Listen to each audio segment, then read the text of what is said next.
Bonjour, dans cette vidéo, je vais vous montrer comment installer Google Tag Manager sur un site web de Hostinger Website Builder. La première chose à faire, c'est que vous devez créer un compte sur Google Tag Manager. Moi, j'ai déjà un compte sur la plateforme.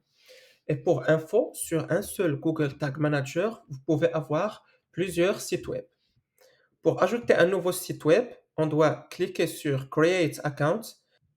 Normalement, si c'est votre première fois sur Tag Manager, vous n'aurez pas de site ici. Ainsi, on doit créer un nouveau site. On va cliquer sur Create Account.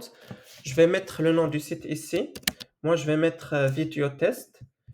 Puis, je dois mettre l'URL de mon site web. Je vais copier-coller l'URL.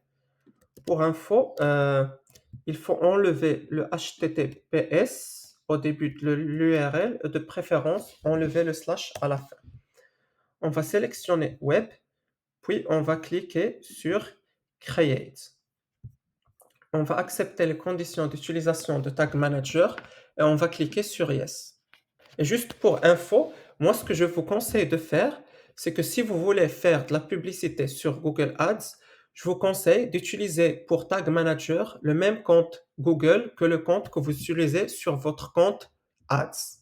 Ça va vraiment vous faciliter la vie. Maintenant, pour installer Tag Manager sur notre site web, c'est hyper facile. Il suffit de venir sur votre Hostinger Website Builder, cliquer sur More Settings, puis cliquer sur Intégration. Google Tag Manager a une intégration native avec Hostinger. Maintenant, ce que vous devez mettre ici, vous devez mettre le Google Tag Manager Container ID. Pour le trouver, c'est facile.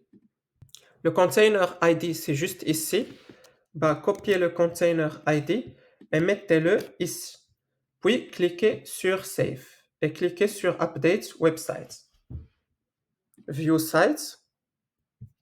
Et maintenant, normalement, Tag Manager est connecté sur notre site web. Pour checker si c'est le cas ou pas, cliquez sur Preview. Mettez l'URL de votre site ici. Je vais le copier-coller. Cette fois-ci, on doit le mettre avec le HTTPS et on va cliquer sur Connect. Normalement, il est connecté puisque on a Connected ici.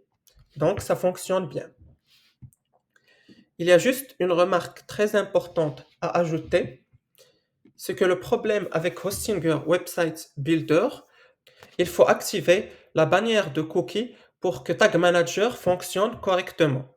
Pour activer la bannière de cookie, il faut venir sur General Settings, puis il faut cliquer sur Cookie Banner et puis Enable Cookie Banner et Save Changes. Le problème, c'est que la bannière de cookie n'est obligatoire que en Europe et je pense dans quelques autres pays comme par exemple le Brésil ou le Canada. Mais le problème avec Hostinger Website Builder, c'est que vous êtes obligé de l'activer même si vous êtes dans un pays où la bannière cookie n'est pas nécessaire. Par exemple, moi, je voulais créer un site e-commerce en Afrique et en fait, j'étais obligé d'utiliser la bannière cookie. Et ça, c'est une mauvaise chose, puisqu'il y aura beaucoup de personnes qui vont refuser les cookies et donc vous ne serez pas capable de les traquer correctement. Et en Afrique, la bannière cookie n'est même pas obligatoire. Alors, vous allez perdre de la data alors même que vous n'êtes pas obligé d'avoir une bannière cookie dans certains pays. Donc, ce que je vous conseille de faire, c'est que n'utilisez pas Hostinger Website Builder en dehors de l'Europe ou en dehors des pays où la bannière de cookie n'est pas obligatoire. Maintenant, on arrive à la fin de notre vidéo. Si vous avez besoin d'aide pour traquer des conversions sur Google Tag Manager, ou bien vous avez besoin de quelqu'un pour vous aider à manager votre publicité sur Google ou Facebook, n'hésitez pas à me contacter. Vous allez trouver mon adresse mail et mon site web dans la description de la vidéo. Merci et à plus tard.